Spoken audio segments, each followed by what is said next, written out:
So you've impressed the recruiter and you've made it past the phone screen. Very nice, very nice. Now you're in front of the hiring manager. So what are we gonna do about passing the interview? First things first, you need to get your mindset right.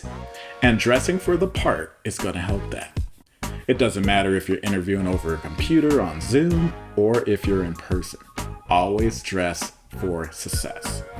This is a critical step to getting your mindset in the right place. My interview could be happening right here in my living room, and it could just be over the phone. But you know what? I'm still dressed for the occasion. I've got on a nice dress shirt, dress pants, dress shoes. I am ready, and it helps get my mindset in the right place. It's honestly a life hack. So say you're going on a first date and you want to make a great first impression. Well, you already know you're going to be dressed to a T like you came out of a magazine. Your car is going to be all nice, detailed, and pristine. Well, it's the same thing for a job interview. Even if you're at home, set the stage.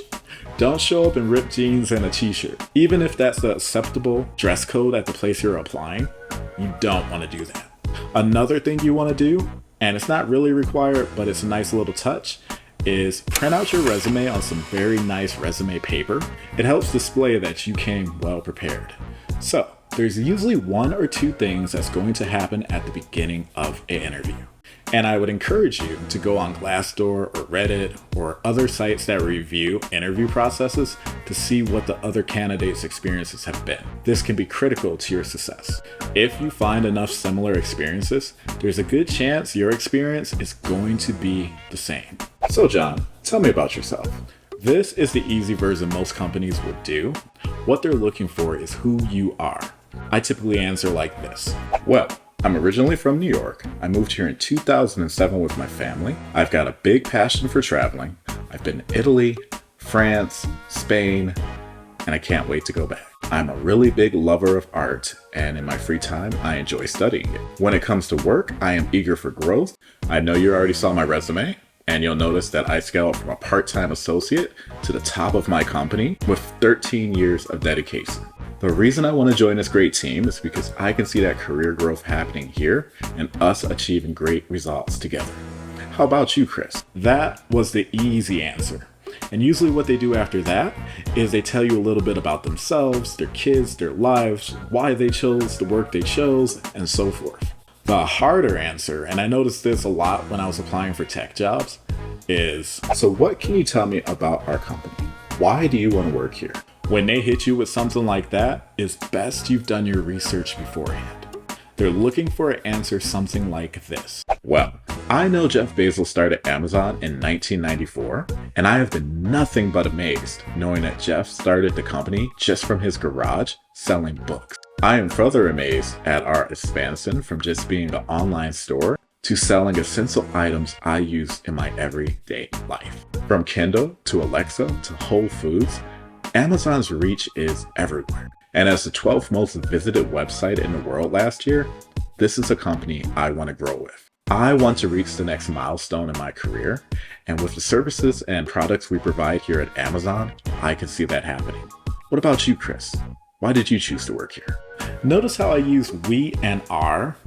I spoke about this in another video, but what you're doing is you're establishing yourself as already part of the team in the interviewer's mind. So keep that in mind. It's a little career strat there. And also, did you notice at the end of each answer, I flipped the question back on the interviewer? This makes it more of a conversation and less of an interrogation. Aim for 1-1. One question, one answer. You answer a question, they answer a question.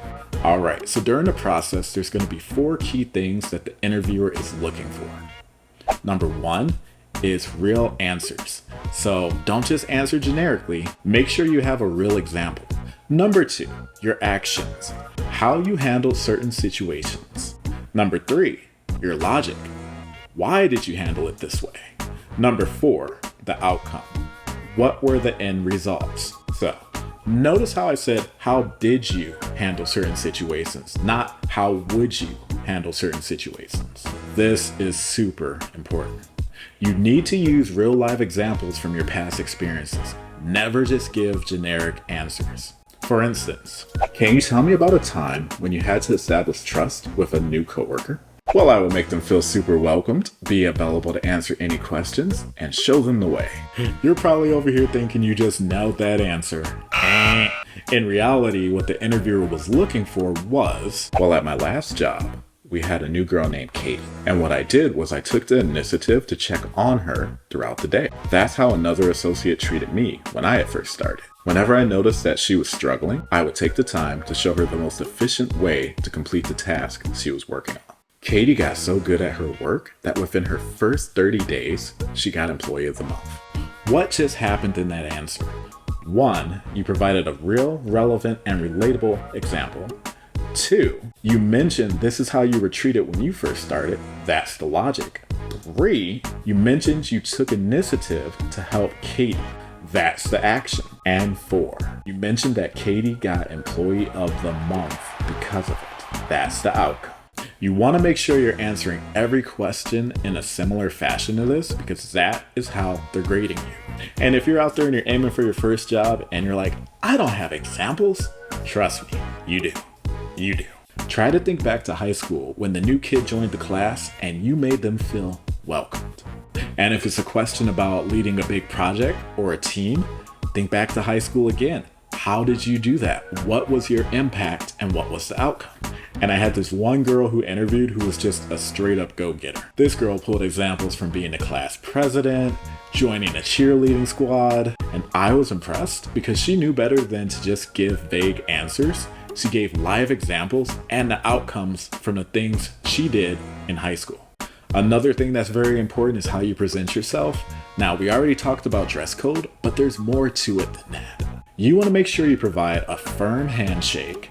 Eye contact is super important. It shows that you're paying attention. And don't be crazy, but be enthusiastic. You're excited. You're about to get this job. You're about to work for this great company.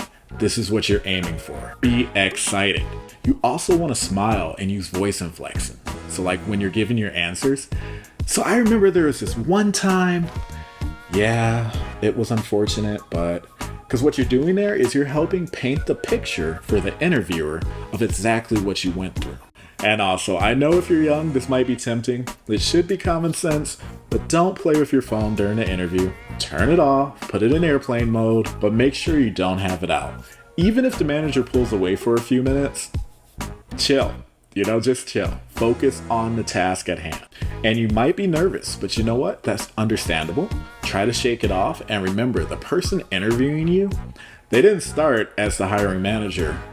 And even if they did, they're probably coming from another company. You need to look at it as they worked hard to get to where they're at, and you're in that same spot, and you're going to work hard to get to where you want to go as well.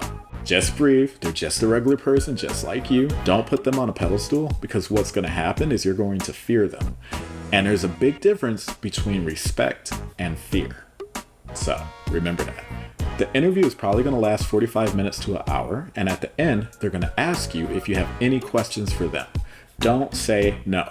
So even if you've been flipping the questions back and forth to them, so it's more of a conversation, always save your best questions for the end. I typically like to ask the following 3 questions. So at my last job, we had a really big initiative around diversity and inclusion. I'm very used to working on teams with people from different cultures and backgrounds, and I wanted to know, what is our company's approach to this? That's a very strong question and something that a lot of companies are focused on these days. It also shows that you can work well with everyone, and a company that shares these values is also equally important to you. As I mentioned earlier, I'm very interested in growing my career. Can you outline for me what the succession plan looks like here? So for instance, if I'm a manager, how do I get to assistant manager? If I'm a sales development representative, how do I get to account executive? This is also a great question because it shows your eagerness to want to grow with the company. It also helps you prepare yourself for your next steps. Once I land the role that I want, there's no breaks. I'm already thinking about that next step. So for instance, all right, I made it past the seasonal period. Now I'm a part-timer. How do I get to full-time? All right, I just made it to full-time. How do I get to manager? Okay, I'm a manager now. All right, how do I become assistant manager? It keeps going. So keep climbing that ladder and keep thinking forward. Lastly, you want to make sure you ask, Chris, I want to thank you for your time today. What will be our next steps moving forward? When can I expect to hear back? This will give you an idea of if there's going to be another interview, when there will be another follow-up call, when you should follow up yourself, and what to expect next. And this is super important. Most people don't even think about it, but at the end of the interview, make sure you go home, get on your phone, however you want to do it, and send the hiring manager, the recruiter, whoever you just had that interview with, a thank you message. You would be surprised how big of an impact that is going to make. Usually I get a response and they're like, wow, I've been doing interviews all day. I've been doing interviews for a few weeks. You're the first person to send me a thank you follow-up. It is so important. It's such a small detail, but it makes a big difference. In this video, I share podcasts that not only help keep me motivated, but they also have other individuals who are climbing the corporate ladders that they interview and provide amazing advice. So make sure you check those out.